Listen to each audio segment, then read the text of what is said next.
ओम नमः शिवाय। जय श्री राधे कृष्णा। आप सभी का आपके अपने YouTube चैनल पर स्वागत है। आइए आज आप सब सुनेंगे सोम प्रदोष व्रत की कथा। जब भी प्रदोष का व्रत सोमवार के दिन पड़ता है तो इसे सोम प्रदोष या सोमवार प्रदोष व्रत के नाम से जाना जाता है। प्रदोष व्रत में विशेष प्रकार से भगवान शिव जी का प्रदोष काल के समय में पूजन करने का विशेष महत्व माना गया है। प्रदोष काल का समय सूर्यास्त से 1 घंटे पहले और सूर्यास्त के 1 घंटे बाद तक के बीच का जो समय होता है, यह समय प्रदोष काल का होता है और इस दौरान भगवान शिव जी प्रसन्न मुद्रा में होते हैं और जो भी इनका इस समय पूजन करते हैं, व्रत को धारण करते हैं, तो भगवान शिव जी अपने भक्तों के सभी प्रकार के मनोरथ की सिद्धि करते हैं। तो आइए सुनते हैं सोम प्रदोष व्रत की कथा। तो बोलिए प्रेम से भगवान भोलेनाथ की जय, माता पार्वती की जय, सभी देवी देवता की जय। श्री सूत जी बोले कि हे ऋषिवरों, अब मैं सोम त्रयोदशी व्रत का महात्म्य वर्णन करता हूँ। इस व्रत के करने से शिव पार्वती प्रसन्न होते हैं। इस दिन प्रातः काल स्नान आदि करके शुद्ध पवित्र हो शिव पार्वती का ध्यान करके पूजन करे और अर्घ्य दे।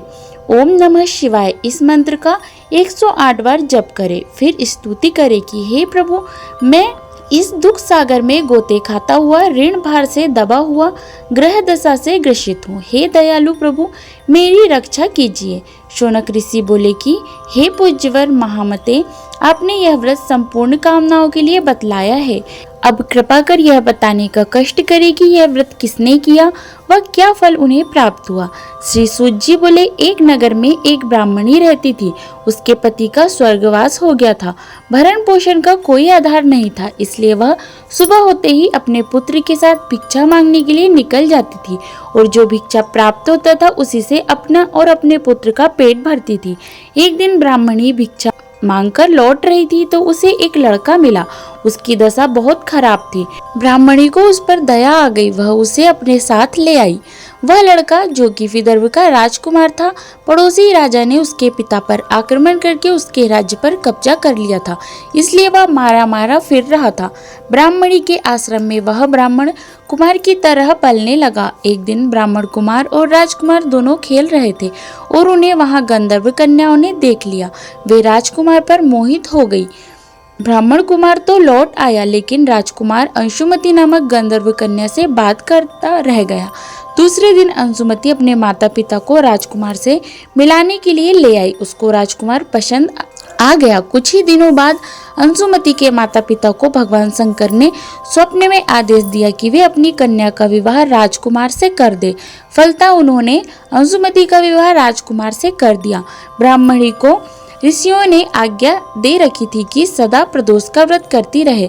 उसके व्रत के प्रभाव और गंधर्व राज की सेनाओं की सहायता से राजकुमार ने विदर्भ से शत्रुओं को मारकर भगा दिया और अपने पिता का राज्य पुनः प्राप्त कर वहां आनंद पूर्वक रहने लगा।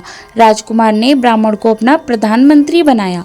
राजकुमार और ब्राह्मण कुमार के दिन जैसे ब्राह्मणी प्रदोष व्रत की कृपा से फिरे, भगवान शंकर वैसे ही अपने दूसरे भक्तों के दिन फेरते हैं। तभी से प्रदोष का व्रत संसार में बड़ा इसका महत्व माना गया है। तो बोलिए प्रेम से भगवान भोलेनाथ की जय, माता पार्वती की जय, सभी देवी देवता की जय।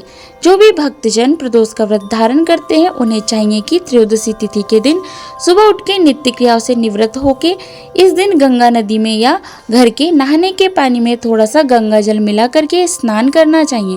शुद्ध वस्त्र धारण करके इस दिन भगवान सूर्यदेव को सबसे पहले अर्घ्य प्रदान करना चाहिए और भगवान शिव जी से अपने व्रत की पूर्णता के लिए प्रार्थना करनी चाहिए कि हे भगवान भोलेनाथ, आज मैं प्रदोष का व्रत धारण करने जा रहा हूँ या करने जा रही हूँ। इस प्रकार से भगवान से प्रार्थना करें।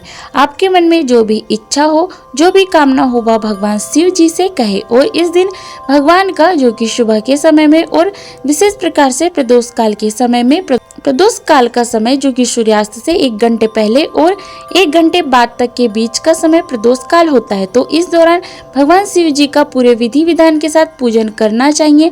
प्रदोष व्रत की कथा का श्रवण करना चाहिए। भगवान शिव के स्तोत्र चालीसा आदि का पाठ या श्रवण करना चाहिए। भगवान की आरती करना चाहिए। इससे भगवान शिव जी अपने भक्तों पर अति प्रसन्न होते हैं। प्रदोष व्रत में, जो कि दिन और रात्रि उपवास रह के इस व्रत को धारण करना चाहिए।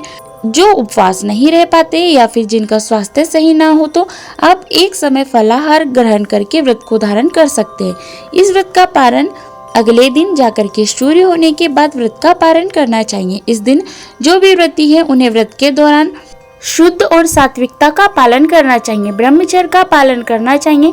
तामसिक वस्तुओं का, नशीले पदार्थों का सेवन बिल्कुल भी नहीं करना चाहिए। इस दिन भगवान का जल से अभिषेक करें, पंचामृत से अभिषेक करें, शुद्ध गंगा जल से अभिषेक करें, भगवान को वस्त्र अर्पित करें, फिर यज्ञोपवीत चढ़ाएं, फिर अक्षत चंदन पुष्प अर्पित करें। भगवान को बेलपत्र अति प्रिय होता है तो उन्हें 3 पत्रों वाला बेलपत्र अर्पित करें और फिर समी पत्र चढ़ाएं। भांग धतूरा अर्पित करें। भगवान शिव जी को तुलसी मंजरी चढ़ाई जाती है तो उन्हें तुलसी मंजरी अर्पित करें। उसके बाद धूप और दीप दिखा के अनेक प्रकार के नैवेद्य भगवान को अर्पित करें। जल से आचमनी करवाएं। मुख शुद्धि के लिए पान पत्र, सुपारी, लौंग, इलायची के साथ में अर्पित करें। इसके बाद फिर प्रदोष व्रत कथा श्रवण करना चाहिए। भगवान शिव जी के अष्टोत्तर चालीसा आदि का पाठ या श्रवण करना चाहिए। इसके बाद भगवान शिव जी की आरती करना चाहिए। इससे भगवान शिव जी अपने भक्तों के ऊपर अति प्रसन्न होते हैं, अपने भक्तों के सभी प्रकार के दुख और कष्टों को दूर कर देते हैं तथा सुख और समृद्धि का आशीर्वाद प्रदान करते हैं। तो आशा करती हूँ जानकारी आपको अच्छी लगी होगी।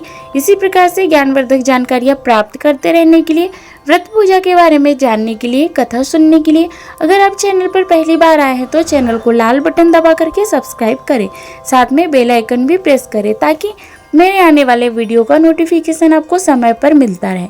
जय श्री राधे कृष्णा। हर हर महादेव।